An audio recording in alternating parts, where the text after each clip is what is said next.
السلام علیکم ورحمۃ اللہ وبرکاتہ۔ محترم ناظرین، استقبال ہے آپ کا ہمارے یوٹیوب چینل حنیفیہ پر۔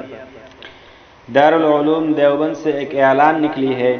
وہ اعلان یہ ہے کہ دارالعلوم دیوبند کی مجلس عاملہ نے یہ طے کیا ہے کہ درجہ عربی دوم، سوم، چہارم میں داخل قدیم طلبہ اور آن لائن درخواستوں کی بنیاد پر تکمیلات، تخصصات اور شعبہ جات میں جن طلبہ کا انتخاب عمل میں آیا ہے، صرف وہی طلبہ 1 جولائی 2021 عیسوی تک دیوبند حاضر ہو کر اپنے داخلہ کی تکمیل سے متعلق کارروائی عمل میں لائے، تاکہ قانونی اجازت حاصل ہونے کے بعد فوراً تعلیمی سلسلہ شروع کیا جا سکے۔ متعین تاریخ تک حاضر نہ ہونے کی صورت میں داخلہ ختم کر دیا جائے گا۔ طلبہ عزیز، سفر کے دوران اور عام حالات میں بھی کووڈ-19 سے متعلق حکومت اور محکمہ صحت کی ہدایات کی سختی سے پابندی کریں، ماسک کے استعمال اور ضروری فاصلہ کا خیال رکھیں۔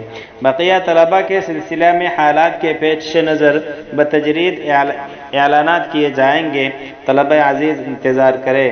مولانا مفتی ابوالقاسم نعمانی، محتمم دارالعلوم دیوبند۔